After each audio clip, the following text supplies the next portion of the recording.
Roberta, sou uma das administradoras do blog e do canal YouTube Flames e eu hoje venho-vos falar nos japoneses que eu costumo ler. Para ser muito franca, eu decidi, porque eu já percebi que no canal são convidadas várias pessoas para esta rúbrica e há autores que se repetem muitas vezes, como Murakami, e eu decidi deixar esses autores assim um bocadinho de lado e falar-vos apenas de dois, porque eu acho que eles não são assim muito falados. O primeiro é o Motaro Maze, não sei se é assim que se diz, mas é o criador do Ikigami. Eu tenho aqui os mangás, só tenho ainda até ao 6, apesar de eu já ter lido pelo menos o 7 e o 8, acho eu, que ainda não os comprei. Eu adoro Ikigami e a minha incursão pelos mangás, e já agora no blog e no canal também, nós falamos muito de animes e mangás, se vocês quiserem lá dar um saltinho, mas a minha incursão por mangás e animes começou, na verdade, a sério, começou com Death Note, da qual também não vou falar porque já é bastante conhecido, e a partir daí fui ver outras coisas como Toradora, outro tipo de animes, Higashi no Eden, etc. E depois vidrei-me completamente em Ikigami. Ikigami é uma história fabulosa. Basicamente conta a história do governo japonês que decide, que é um governo totalitário, e decide que para as pessoas apreciarem a vida como deve ser, quando elas são pequenas, quando entram na primária, não sei como é que será o sistema no Japão, elas são injetadas com uma nanocápsula no corpo. E entre os 18 e os 20 e qualquer coisa anos, essa cápsula vai rebentar. Ninguém sabe quem tem a cápsula que irá rebentar ou quem é que tem as outras cápsulas, a não ser que passem a idade da cápsula rebentar, e aí já não há stress. Sendo assim, existe então um número de pessoas muito baixinho, que acho que é um em cada X pessoas, agora não me lembro bem em quantas pessoas são, que são então injetadas com esta nanocápsula que irá rebentar. Quando essa nanocápsula rebentar, a pessoa irá morrer. E o governo tem acesso às pessoas que têm essa nanocápsula e sabem exatamente quando é que a nanocápsula vai rebentar, a que hora, tudo certinho. Quando 24 horas antes disso acontecer, a pessoa recebe um Ikigami, que é um bilhete, qualquer coisa a dizer: tu tens, daqui a 24 horas vais falecer, o governo japonês pede desculpa e tu tens acesso a tudo aquilo que tu quiseres, podes comer à borla, podes fazer o que tu quiseres. E pronto, o que nós fazemos em cada mangá é seguir, no fundo, 3 histórias paralelas, eu diria. Mais ou menos a metade do livro nós temos 2 histórias diferentes de 2 pessoas que vão receber o Ikigami e nós vemos como é que elas passam as suas últimas 24 horas. Vai haver gente que se revolta, vai haver gente que aceita, como é que é. Para além disto, temos a história da nossa personagem principal, que eu não me lembro agora do nome, e talvez mesmo que me lembrasse, provavelmente não ia pronunciar corretamente, mas basicamente ele é um entregador de Ikigamis, portanto ele entrega estes bilhetes às pessoas a dizer-lhes que têm 24 horas, mas é totalmente contra este sistema, é totalmente contra esta forma de se fazerem as coisas. E então nós vamos, ao mesmo tempo que vemos estas 2 histórias de 2 personagens diferentes, vamos seguir a revolta dele e a forma como ele lida com o facto de trabalhar para um sistema para o qual não está totalmente de acordo, sendo que não se esqueçam que isto é um sistema totalitário em que as pessoas não têm possibilidade de se revoltar relativamente àquilo que acreditam ou não acreditam. O segundo autor de que vos quero falar é, na verdade, eu não sei pronunciar, eu vou deixar aí ao lado a capa do livro, assim como o nome do autor. Ele escreveu este livro que foi editado pela Alfaguara, que se chama Um Grito de Amor desde o Centro do Mundo, que é um dos livros mais bonitos que eu já li na minha vida. E há pouco tempo consegui no Awesome Books por 3€ o mangá baseado na mesma história, que se chama Socrates in Love. E o mangá eu já não gostei muito. Acho que... não sei. Mas pronto, foi giro de ler, eu gosto de mangás e acho piada, mas pronto. Basicamente, esta é a história de 2 adolescentes que se apaixonam. Sendo que, no entanto, ela acaba por contrair uma doença, não é bem contrair, mas pronto. E então o que nós temos aqui é um amor de adolescentes, que é uma fase que nós sabemos o que é que a adolescência comporta, não é? Para além disso, temos estas personagens a ter que lidar com uma situação de doença. É um livro, eu recomendo-vos mesmo que leiam um livro. Se depois quiserem, deem uma vista de olhos ao mangá, mas o livro eu acho que vocês lhe devem mesmo dar uma oportunidade. É um livro absolutamente maravilhoso. É engraçado, eu adorei o livro, mas a Mariana do blog, no meu blog tem 2 pessoas, eu e a Mariana, e a Mariana não gostou nada do livro.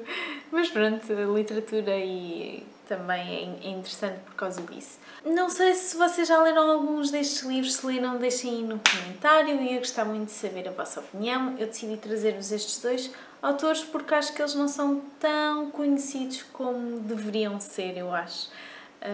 E pronto, espero que tenham gostado, obrigada pelo convite e eu convido-vos também a visitar o meu canal. Um beijinho, tchau! Olá a todos, o meu nome é Marta e estou aqui a pedido do Fernando, que me convidou para vos dar 3 sugestões ou dar a minha opinião sobre 3 autores japoneses que eu gostei de ler ou que estou a ler. Então eu vou dar 2 autores em que já li obras e gostei bastante e vou dar um em que ainda estou a ler e estou a gostar bastante. Então, para começar, eu queria falar-vos dos Chobits de Clamp, que são várias autoras, neste momento são só 4, mas antes eram bastantes mais.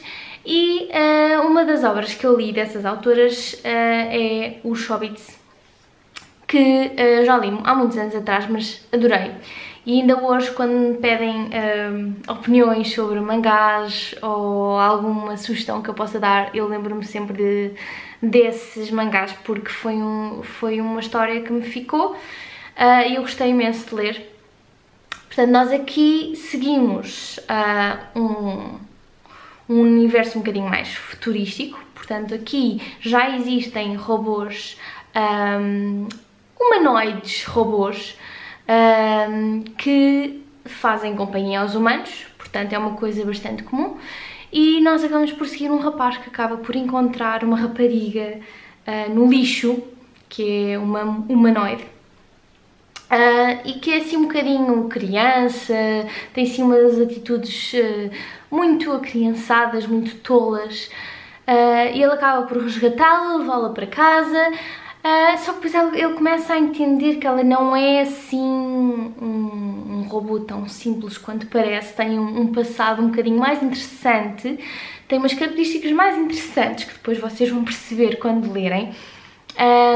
E então existe aqui toda uma aventura, o descobrir o que é que ela tem para além do que há à primeira vista.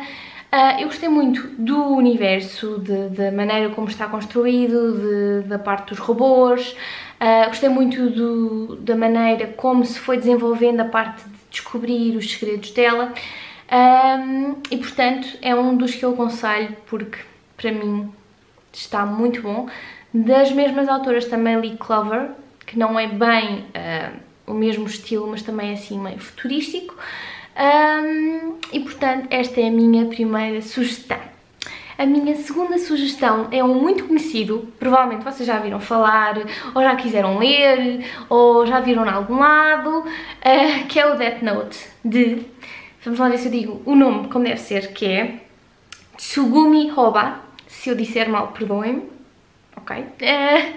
Neste mangá também existe em anime, se vocês preferirem. Nós seguimos aqui um rapaz que é o Light, que está numa escola, tem uma vida super normal, até que se depara com um caderno que se chama Death Note, daí o título do mangá, e nesse caderno ele pode escrever o nome das pessoas e as pessoas morrem. À partida morrem de ataque cardíaco se ele não especificar a morte. Portanto, se ele disser, morreu porque se atirou de um prédio, então a pessoa morre porque se atirou de um prédio. Se ele não escrever, a pessoa morre de ataque cardíaco. Esse caderno foi deixado cair por um deus da morte, e esse deus da morte, portanto, acaba por depois entrar na história, mais para a frente, e seguir então o nosso Light. O que é que ele utiliza o caderno? Quando descobre para que serve, utiliza para matar os ladrões, os criminosos e tudo mais. Só que depois as coisas começam a ficar mais complicadas, ele acaba por se calhar matar pessoas que não devia fazer isso, porque reasons, não é? Não se pode matar as pessoas, não se pode fazer de Deus, que é o que ele acaba por fazer.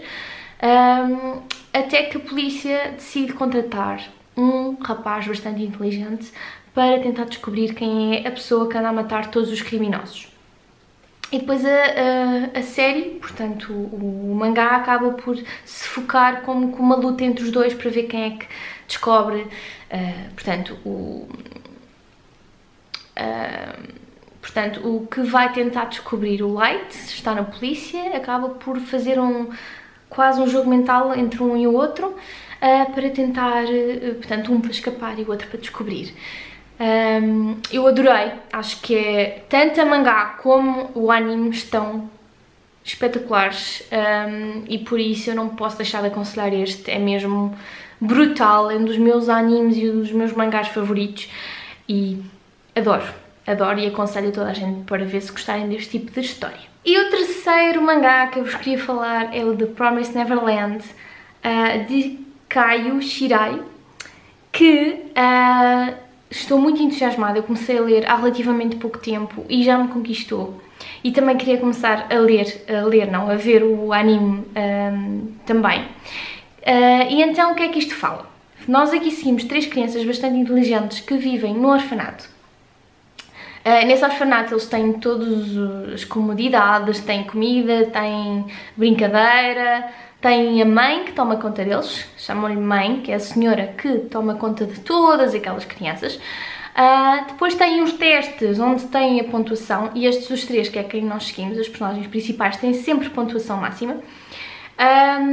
Só que eles depois descobrem algo que faz repensar toda a sua vida, que começam a desconfiar do porquê que não podem sair do orfanato, porque eles são proibidos de tentar sequer sair, e eles descobrem posteriormente porquê. Vocês vão descobrir logo isso no primeiro volume, que foi o que me apanhou de surpresa, porque eu li este mangá completamente às cegas, portanto eu fui sem saber bem o que é que ia apanhar. E quando apareceu essa informação, que eu não vos vou dizer, eu fiquei, uau, o que é que acabou de acontecer aqui? E portanto, estou agarradíssima a este mangá, e só quero ler tudo para ficar a saber como é que estes órfãos, estas crianças, vão safar. Pronto, é mesmo um mangá que eu estou empolgadíssima para continuar a ler. E pronto, estas são as minhas 3 sugestões para vocês. As 2 primeiras eu aconselho mesmo, eu adorei. E esta aqui, por agora, estou empolgadíssima, e que venha o resto da série, porque eu estou mesmo curiosíssima como é que isto vai desenvolver. Pronto, espero que tenham gostado. Obrigada pelo convite, Fernando, e que venha o próximo. Espero que tenham gostado e que gostem dos mangás, e caso vejam os animes que eu sugeri. Um grande beijinho! Olá a todos, meu nome é Filipe, estou aqui a convite do Fernando para vos falar um pouco dos meus atores japoneses favoritos, que não são muitos. Eu não sou muito experienciada neste mundo japonês, aliás, se querem isso estão no canal certo. No entanto, vim falar do pouco que li e do pouco que gostei bastante. Hoje quero falar sobre um mangá, que é o Fullmetal Alchemist, história e desenho por Hiromu Arakawa. Eu já conheço esta história há anos e eu comecei por ver o anime, aliás. Este é o primeiro bind-up que traz os 3 primeiros volumes, e esta história conquista-me de todas as maneiras. É uma daquelas histórias que vai ficar comigo para todo sempre. Fullmetal Alchemist é a história destes 2 irmãos, do Edward e do Alphonse. Estes 2 irmãos, quando eles eram muito novos, tentaram trazer a mãe de volta dos mortos num ritual de alquimia que correu super mal. É claramente um tabu para quem pratica alquimia. Ressuscitar os mortos não é uma coisa que se deve fazer. E estas 2 crianças vêm-se num momento tão horroroso e desastroso, tudo só porque queriam ter a mãe de volta. Tão de partir o coração. E o mangá segue a jornada destes 2 irmãos, é a viagem deles a tentar recuperar o que eles perderam ao realizar esse ritual de alquimia, é também a jornada deles a crescerem e evoluírem aqui num mundo muito complexo, com muita política, muita guerra, imensas personagens completamente fantásticas. E isso é o extraordinário. Eu acredito que há um pouco tudo para agradar a qualquer um nesta história. Acho que se nunca ler um mangá é um excelente sítio para começar, porque a história é mesmo de nos agarrar. E se no início começa mesmo com muito humor e diversão, rapidamente se torna um pouco mais sério, mais triste e drástico, mas nunca deixa de ser balançado. A sério, é das minhas histórias favoritas da vida. Hiromu Arakawa está de parabéns por esta obra-prima que eu li, amei e super recomendo. A seguir quero falar de um autor japonês que é novo para mim. Eu comecei a ler os mangá dele o ano passado, no final do ano passado, e rapidamente comprei tipo quase toda a coleção, quase tudo o que ele uma vez escreveu e desenhou, porque eu quero devorar, que eu fiquei completamente obcecada com Junji Ito. Escreve mangá de horror, são realmente de deixar uma pessoa boquiaberta, com todos os elementos de horror, de suspense, de nojice que ele inclui nas histórias dele. Até agora eu li Uzumaki, que é possivelmente o mais popular do autor, que é sobre esta vila amaldiçoada por espirais. Li também o Gyo, que gostei imenso, que é sobre estes peixes que ganham pernas e começam a vir para a terra e a aterrorizar toda a gente. Tão fixe de acompanhar, eu adorei aquele. E li este, que é uma coleção de contos. Agora é que eu vi que tinha isto ao contrário. Booktube 101, I am sorry. Shiver é uma coleção de contos que são tão horrendos e fantásticos. E eu li este livro e meses passaram e eu penso neste livro todos os dias. Não é para ser exagerada, mas é todos os dias. Para vos dar aqui um exemplo, temos a Hanging Bleep, que começa com uma celebridade a suicidar-se e desde esse momento começam a aparecer balões com caras de pessoas no céu, meio que a perseguir as pessoas cujas caras lhe pertencem, blá blá blá. Se vocês são pessoas sensíveis, talvez não seja para vocês, mas vocês gostam assim do oculto, obscuro, horrendo, vocês têm que experimentar Junji Ito, porque ele é fenomenal.